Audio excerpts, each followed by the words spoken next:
ಎಲ್ರಿಗೂ ನಮಸ್ಕಾರ.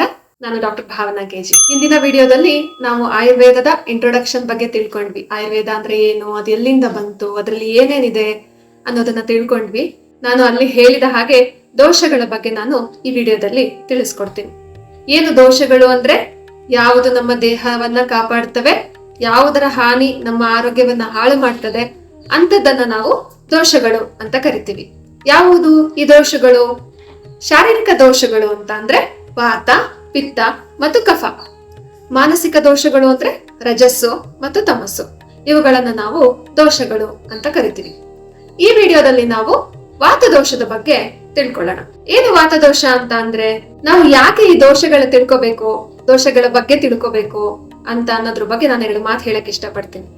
ಈಗ ನಮ್ಮ ಸಮಾಜದಲ್ಲಿ ನಾವು ಎಷ್ಟೋ ಜನ ಡಯಾಬಿಟಿಸ್ ಇಂದ ಸಫರ್ ಮಾಡ್ತಾ ಇದೀವಿ, ಥೈರಾಯ್ಡ್ ಇಂದ ಸಫರ್ ಮಾಡ್ತಾ ಇದೀವಿ, ಹೈಪರ್ ಟೆನ್ಷನ್ ಇಂದ ಸಫರ್ ಮಾಡ್ತಾ ಇದೀವಿ, ಇನ್ನು ಎಷ್ಟೋ ಹೃದಯಕ್ಕೆ ಸಂಬಂಧಪಟ್ಟಂತಹದ್ದು, ಕಿಡ್ನಿಗೆ ಸಂಬಂಧಪಟ್ಟಂತಹದ್ದು ಎಷ್ಟೋ ಆರೋಗ್ಯ ಸಮಸ್ಯೆಗಳಿಂದ ನಾವು ಸಫರ್ ಮಾಡ್ತಾ ಇದೀವಿ ಈಗಿನ ದಿನಗಳಲ್ಲಿ.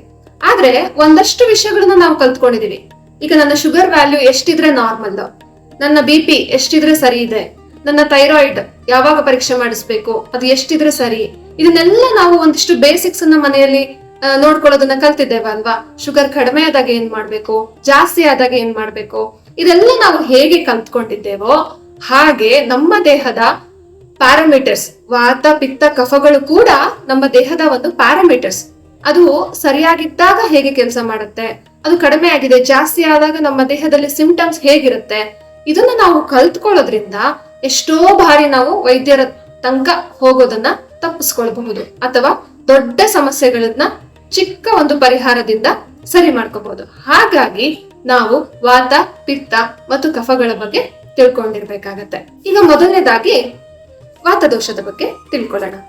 ಏನು ವಾತ ಅಂತ ಅಂದ್ರೆ, ಪಂಚಮಹಾಭೂತಗಳಲ್ಲಿ ವಾಯು ಮತ್ತು ಆಕಾಶ ಮಹಾಭೂತಗಳ ಒಂದು ಸಮ್ಮಿಲನದಿಂದ ಆಗಿರುವಂತದ್ದು ವಾತದೋಷ.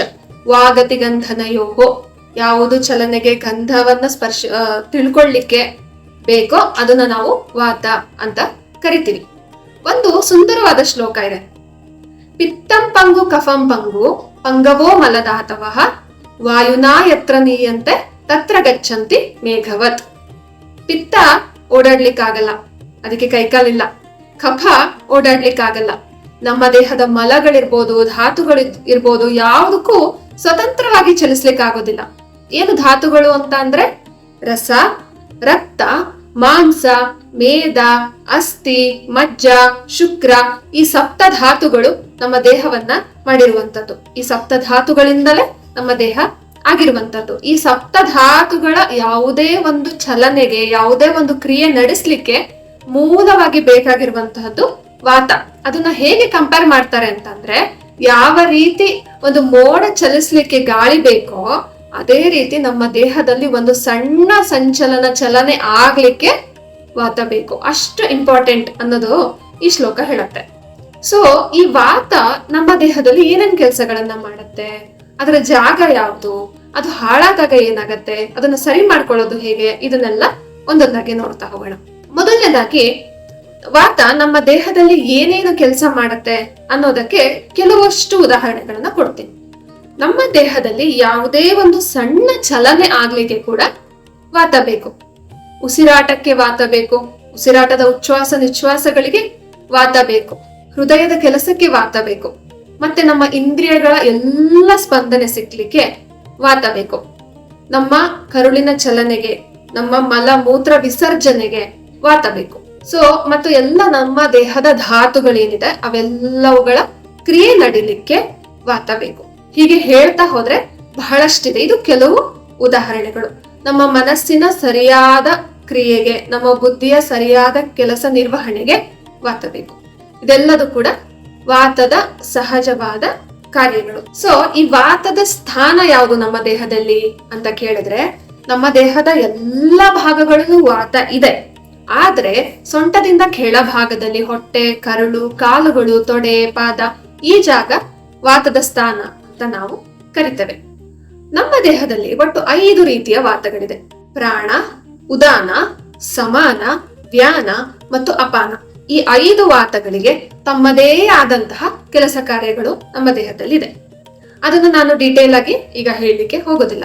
ಅವುಗಳು ತಮ್ಮ ತಮ್ಮ ಕಾರ್ಯಗಳನ್ನ ಸರಿಯಾಗಿ ನಿರ್ವಹಿಸಿಕೊಂಡು ಹೋದಾಗ ನಮ್ಮ ಆರೋಗ್ಯ ಸರಿಯಾಗಿರತ್ತೆ. ಈಗ ಅಕಸ್ಮಾತ್ ಈ ವಾತ ಹಾಳಾಯ್ತು ಅಂತ ಅನ್ಕೊಳ್ಳೋಣ, ನಮ್ಮ ದೇಹದಲ್ಲಿ ಏನೇನು ಸಿಂಪ್ಟಮ್ಸ್ ಕಾಣಿಸ್ಕೊಳ್ಳುತ್ತೆ ಅಂತ ನೋಡೋದಾದ್ರೆ ಕೆಲವಷ್ಟು ಉದಾಹರಣೆಗಳನ್ನ ಕೊಡ್ತೀನಿ. ಮೊದಲನೇದಾಗಿ ನಮ್ಮ ಕೂದಲಿಂದ ಶುರು ಮಾಡೋದು ಅಂತಾದ್ರೆ, ವಾತ ನಮ್ಮ ದೇಹದಲ್ಲಿ ಜಾಸ್ತಿ ಆದಾಗ ಡ್ರೈ ಹೇರ್ಸ್ ಇರ್ಬೋದು, ಅಂದ್ರೆ ರೂಕ್ಷ ಅಂದ್ರೆ ಒಂಥರ ಒರಟು ಕೂದಲು ಆಗುವಂತದ್ದು, ಸ್ಪ್ಲಿಟ್ ಹೇರ್ಸ್ ಆಗುವಂತದ್ದು, ಇದೆಲ್ಲ ಕಾಣಿಸ್ಕೊತಾ ಹೋಗುತ್ತೆ ಕೂದಲಲ್ಲಿ. ಹೀಗೆ ಮುಂದುವರಿತಾ ಹೋದ್ರೆ ಉಸಿರಾಟದ ಸಮಸ್ಯೆಗಳು, ಒಣ ಕೆಮ್ಮು, ಮತ್ತೆ ಪದೇ ಪದೇ ಬಿಕ್ಕಳಿಕೆ ಬರುವಂತದ್ದು, ಪದೇ ಪದೇ ಶೀತ, ಕೆಮ್ಮು, ಈ ತರದ ಲಕ್ಷಣಗಳು ಕಾಣಿಸ್ಕೊತಾ ಹೋಗುತ್ತೆ. ಇನ್ನು ಕರುಳು, ಹೊಟ್ಟೆಗೆ ಸಂಬಂಧಪಟ್ಟಂತೆ ಹೊಟ್ಟೆಯಲ್ಲಿ ಗಾಳಿ ತುಂಬಿಕೊಳ್ಳುವಂಥದ್ದು, ಬ್ಲೋಟಿಂಗ್ ಅಂತ ನಾವೇನ್ ಕರಿತೀವಿ ಅದಿರ್ಬೋದು. ಆಮೇಲೆ ಕಾನ್ಸ್ಟಿಪೇಷನ್, ಇದು ಸರ್ವೇ ಸಾಮಾನ್ಯವಾಗಿ ನಾವು ಈಗಿನ ದಿನಗಳಲ್ಲಿ ನೋಡ್ತಾ ಇರ್ತೀವಿ. ಕಾನ್ಸ್ಟಿಪೇಷನ್ ಅಂದ್ರೆ ಮಲಬದ್ಧತೆ, ಮೋಷನ್ ಟೈಟ್ ಆಗುವಂಥದ್ದು, ಸುಲಭವಾಗಿ ಮಲ ವಿಸರ್ಜನೆ ಮಾಡಕ್ ಆಗದೆ ಇರುವಂತದ್ದು. ಮತ್ತೆ ಮೈಕೈ ನೋವು, ಮೂಳೆಗಳಲ್ಲಿ ನೋವು ಬರುವಂತದ್ದು, ಮಂಡಿ ನೋವು, ಈ ತರದ್ದು ವಾತ ನಮ್ಮ ದೇಹದಲ್ಲಿ ಹಾಳಾದಾಗ ನಾವು ನೋಡ್ತಾ ಇರ್ತೀವಿ. ಇನ್ನು ಈ ವಾತ ನಮ್ಮ ದೇಹದಲ್ಲಿ ಆಳವಾಗಿ ಅದು ಹಾಳಾದಂತಹ ವಾತ ಆಳವಾಗಿ ಹೋಗ್ತಾ ಹೋದಾಗ ಈ ಫೇಶಿಯಲ್ ಪ್ಯಾಲ್ಸಿ ಇರ್ಬೋದು, ಪಾರ್ಶ್ವವಾಯು ಹೊಡೆಯುವಂಥದ್ದು ಇರ್ಬೋದು, ಮೂಲವ್ಯಾಧಿ ಮತ್ತು ಇಂತಹ ಮತ್ತಷ್ಟು ಕಾಯಿಲೆಗಳನ್ನ ನಾವು ನೋಡ್ತಾ ಹೋಗ್ತೀವಿ.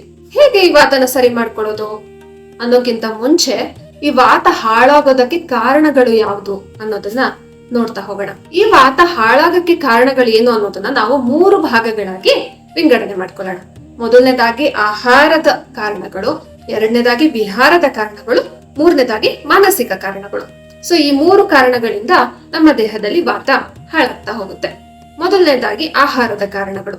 ಯಾವ ತರ ಆಹಾರ ತಗೊಂಡಾಗ ವಾತ ಹಾಳಾಗ್ತಾ ಹೋಗುತ್ತೆ? ಈಗಿನ ದಿನಗಳಲ್ಲಿ ನಾವು ನೋಡ್ತಾ ಇರ್ತೀವಿ, ನಮಗೆ ಮೊದಲನೇದಾಗಿ ಟೈಮ್ ಇಲ್ಲ. ಸೊ ಬೆಳಗ್ಗೆ ಎದ್ದು ನಾವು ಅಡಿಗೆ ಮಾಡ್ಬಿಟ್ರೆ ರಾತ್ರಿ ತನಕ ಅದನ್ನ ರಿಪೀಟ್, ಪಲಾವ್ ಮಾಡ್ಬಿಟ್ರೆ ಮಧ್ಯಾಹ್ನ ತಿನ್ನು, ಸಂಜೆ ತಿನ್ನು, ರಾತ್ರಿ ತಿನ್ನು, ಈ ತರ ಆಗ್ತಾ ಹೋಗುತ್ತೆ. ತಣ್ಣಗೆ ಆದಂತಹ, ಒಣಗಿ ಹೋದಂತಹ ಆಹಾರಗಳು ಮುಖ್ಯ ಕಾರಣ ವಾತ ಹಾಳಾಗ್ಲಿಕ್ಕೆ. ಇನ್ನೊಂದು ಮುಖ್ಯ ಕಾರಣ ಏನು? ಕಹಿ, ಒಗರು ಮತ್ತು ಕಷಾಯ ರಸಗಳ ಅತಿಯಾದ ಸೇವನೆಯಿಂದ ವಾತ ಪ್ರಕೋಪ ಆಗುತ್ತೆ. ಇನ್ನೊಂದು ಕಾರಣ ಉಪವಾಸ, ಅತಿಯಾದ ಉಪವಾಸ. ಈಗ ಕೆಲವರು ಮಡಿ ಅನ್ನೋ ಕಾರಣದಿಂದ ಇರ್ಬೋದು, ಇನ್ ಕೆಲವರು ಪುರ್ಸೋತಿಲ್ಲ, ಈ ಬೇರೆ ಬೇರೆ ಕಾರಣಗಳಿಂದ ಅತಿಯಾದ ಉಪವಾಸ ಮಾಡುವಂತದ್ದು ನಮ್ಮ ಹೊಟ್ಟೆಯಲ್ಲಿ ವಾತವನ್ನ ಜಾಸ್ತಿ ಮಾಡ್ತಾ ಹೋಗುತ್ತೆ. ಇನ್ನೊಂದು, ನಾನ್ ಸಣ್ಣ ಆಗ್ಬೇಕು, ತೂಕ ಇಳಿಸ್ಬೇಕು, ಈ ಎಲ್ಲ ಒಂದು ಅತಿಯಾದ ಹೆಲ್ತ್ ಕಾನ್ಶಿಯಸ್ ನಿಂದಾಗಿ ನಾವೇನ್ ಮಾಡ್ತಾ ಇರ್ತೀವಿ, ಹೊಟ್ಟೆ ತುಂಬಾ ಊಟ ಮಾಡೋದಿಲ್ಲ, ಅಲ್ಪ ಆಹಾರ ಅಂತ ಕರಿತೀವಿ ನಾವು. ಸ್ವಲ್ಪ ತಿನ್ನೋದು ಸಾಕು, ಜಾಸ್ತಿ ತಿಂದ್ರೆ ಎಲ್ಲಿ ತೊಂದ್ರೆ ಆಗುತ್ತೋ, ಅಥವಾ ನಾನು ಎಲ್ಲಿ ವೆಯ್ಟ್ ಗೇನ್ ಆಗ್ಬಿಡ್ತೀನೋ, ಅಥವಾ ಇನ್ಯಾವುದೋ ಕಾರಣದಿಂದ ಕಡಿಮೆ ಆಹಾರ ತಗೊಳ್ಳುವಂತದ್ದು. ಆಮೇಲೆ ಹಸುವಾಗಿರುತ್ತೆ, ತಿನ್ನಕ್ಕೆ ಪುರ್ಸೋತಿರೋದಿಲ್ಲ. ಬೆಳಗ್ಗೆ 9 ಗಂಟೆಗೆ ಹಸುವಾಗಿರುತ್ತೆ, ನಮಗೆ 11 ಗಂಟೆ ಆದ್ರೂ ತಿಂಡಿ ತಿನ್ನೋಕೆ ಟೈಮ್ ಆಗಿರೋದಿಲ್ಲ, ಅಥವಾ ಮಧ್ಯಾಹ್ನದ ಊಟ ಸ್ಕಿಪ್ ಮಾಡ್ತಾ ಇರ್ತೀವಿ. ಈ ಎಲ್ಲಾ ಕಾರಣಗಳಿಂದ ವಾತ ತುಂಬಾ ಜಾಸ್ತಿ ಆಗ್ತಾ ಹೋಗುತ್ತೆ ದೇಹದಲ್ಲಿ. ಇದು ಆಹಾರದಲ್ಲಿ ಆಗುವಂತ ಕೆಲವು ಕಾರಣಗಳು. ಇನ್ನು ಅತಿಯಾದ ಮೊಳಕೆ ಕಾಳು ಅಥವಾ ಕಾಳುಗಳನ್ನ ಬಳಸೋದ್ರಿಂದ ನಮ್ಮ ದೇಹದಲ್ಲಿ ವಾತ ಜಾಸ್ತಿ ಆಗ್ತಾ ಹೋಗುತ್ತೆ. ಮತ್ತೆ ಕೊಲೆಸ್ಟ್ರಾಲು ಜಾಸ್ತಿ ಆಗುತ್ತೆ ಅನ್ನೋ ಕಾರಣದಿಂದ ನಾವು ಸ್ನಿಗ್ಧತೆ ಅಂದ್ರೆ ಈ ಲಿಪಿಡ್ಸ್ ನ ಬಳಸೋದನ್ನೇ ತುಂಬಾ ಕಡಿಮೆ ಮಾಡ್ಬಿಟ್ಟಿರ್ತೀವಿ. ತುಪ್ಪ, ಎಣ್ಣೆ ಏನು ಹಾಕೋದಿಲ್ಲ ಆಹಾರದಲ್ಲಿ. Dry chapati, dry dosa, dry ಆಹಾರ ತಿನ್ನಕ್ ಹೋಗಿ ಆ ಒಂದು ಸ್ನಿಗ್ಧತೆ ಏನ್ ಬೇಕು ದೇಹಕ್ಕೆ ಅದು ಸಿಗ್ತಾ ಇರಲ್ಲ. ಆ ಕಾರಣದಿಂದ ಕೂಡ ವಾತ ನಮ್ಮ ದೇಹದಲ್ಲಿ ಜಾಸ್ತಿ ಆಗುತ್ತೆ. ಇನ್ನು ಆಕ್ಟಿವಿಟೀಸ್ ಅಲ್ಲಿ ಯಾವ್ದ್ಯಾವ್ದು ಕಾರಣಗಳು ಅಂತ ನೋಡ್ತಾ ಹೋದ್ರೆ, ಕೆಲವರು ಫಿಟ್ನೆಸ್ ಅನ್ನೋ ಕಾರಣದಿಂದ ಅತಿಯಾದ ವ್ಯಾಯಾಮವನ್ನ ಮಾಡ್ತಾ ಇರ್ತಾರೆ, ಅತಿಯಾಗಿ ಜಿಮ್ ಅಲ್ಲಿ ಇರುವಂತದ್ದು. ಇದು one of the main reason, ಮುಖ್ಯ ಕಾರಣ ಆಗುತ್ತೆ ವಾತ ಜಾಸ್ತಿ ಆಗ್ಲಿಕ್ಕೆ. ಇದನ್ನ ಬಿಟ್ರೆ ಇನ್ನು ಈಗಿನ ದಿನಗಳಲ್ಲಿ ನಾವು ನೋಡುವಂತದ್ದು ರಾತ್ರಿ ಜಾಗರಣ, ಅಂದ್ರೆ ರಾತ್ರಿ ಮಲಗೋದನ್ನ ಬಿಟ್ಟು ನೈಟ್ ಶಿಫ್ಟ್ ಕೆಲಸಗಳಿಗೆ ಹೋಗುವಂತದ್ದು. ಇದು ನಮ್ಮ ಸಂಪೂರ್ಣ ಆರೋಗ್ಯವನ್ನ ಏರುಪೇರು ಮಾಡ್ಬಿಡತ್ತೆ. ದೇಹದಲ್ಲಿ ಉತ್ಪತ್ತಿ ಆಗ್ಬೇಕಾದಂತಹ ಯಾವುದೇ ಹಾರ್ಮೋನ್ಸ್ ಇರ್ಬೋದು, ಎನ್ಸೈಮ್ಸ್ ಇರ್ಬೋದು, ಆಸಿಡ್ಸ್ ಇರ್ಬೋದು, ಯಾವುದಕ್ಕೂ ಸಹಜವಾಗಿ ಉತ್ಪತ್ತಿ ಆಗ್ಲಿಕ್ಕೇನೆ ಆಗ್ತಾ ಇರಲ್ಲ. ಈ ರಾತ್ರಿ ಜಾಗರಣದಿಂದ ವಾತ ತುಂಬಾನೇ ಜಾಸ್ತಿ ಆಗ್ತಾ ಹೋಗುತ್ತೆ. ಇದ್ರ ಜೊತೆಗೆ ನಾವು ನೋಡ್ತಾ ಇರುವ ಇನ್ನೊಂದು ಕಾರಣ ಏನು ಅಂತ ಅಂದ್ರೆ ಟ್ರಾವೆಲಿಂಗ್. ಇಡೀ ರಾತ್ರಿ ಟ್ರಾವೆಲ್ ಮಾಡ್ಕೊಂಡು ಹೋಗ್ತಾ ಇರ್ತಾರೆ, ವಾರ ಪೂರ್ತಿ ಟ್ರಾವೆಲ್ ಮಾಡ್ತಾ ಇರ್ತಾರೆ. ಸೊ ಈ ಅತಿಯಾದ ಟ್ರಾವೆಲಿಂಗ್ ಏನಿದೆ ಇದು ವಾತ ಜಾಸ್ತಿ ಮಾಡಿಕೊಡುತ್ತೆ.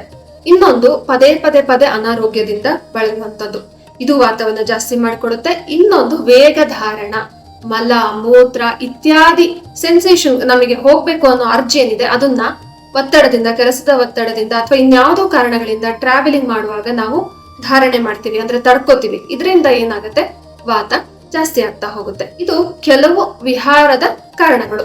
ಇನ್ನು ಮಾನಸಿಕ ಕಾರಣಕ್ಕೆ ಬಂದ್ರೆ ಅತಿಯಾದ ಚಿಂತೆ, ಅತಿಯಾದ ಒಂದು ಸ್ಟ್ರೆಸ್, ಟೆನ್ಷನ್, ಬೇಜಾರು ಇದೆಲ್ಲದೂ ಕೂಡ ವಾತವನ್ನ ಜಾಸ್ತಿ ಮಾಡುತ್ತೆ. ಹೀಗೆ ಜಾಸ್ತಿ ಆದಂತಹ ವಾತವನ್ನ ನಾವು ಹೇಗೆ ಸರಿ ಮಾಡ್ಕೋಬಹುದು ಅಂತ ಕೇಳಿದ್ರೆ, ಇನ್ನು ನಮ್ಮ ಜೀವನದುದ್ದಕ್ಕೂ ವಾತ ಯಾವಾಗ ಜಾಸ್ತಿ ಆಗುತ್ತೆ ಅಂತ ಕೇಳಿದ್ರೆ, ಸಹಜವಾಗಿ ವಯಸ್ಸಾದವರಲ್ಲಿ 60 ವರ್ಷದ ನಂತರ ಏನಿದೆ ಜೀವನ, ಅಲ್ಲಿ ಸಹಜವಾಗಿ ವಾತ ಜಾಸ್ತಿ ಇರುತ್ತೆ.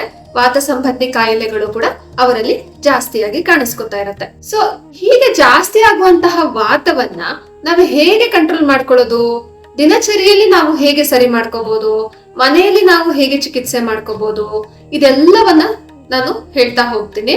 ಇದ್ರ ಜೊತೆಗೆ ಔಷಧಗಳು, ಮನೆಯಲ್ಲಿ ಮಾಡುವಂತ ಸಣ್ಣ ಪುಟ್ಟ ಔಷಧಗಳು, ಯಾವಾಗ ವೈದ್ಯರನ್ನ ನೀವು ಭೇಟಿ ಮಾಡ್ಬೇಕು, ಹೆಚ್ಚಿನ ವಿಚಾರಗಳನ್ನ ಮುಂದಿನ ವಿಡಿಯೋದಲ್ಲಿ ನೋಡೋಣ. ಧನ್ಯವಾದಗಳು. ನಿಮಗೆ ಈ ವಿಡಿಯೋ ಇಷ್ಟ ಆಗಿದ್ರೆ ಲೈಕ್ ಮಾಡಿ, ಶೇರ್ ಮಾಡಿ, ಸಬ್ಸ್ಕ್ರೈಬ್ ಮಾಡಿ. Thank you.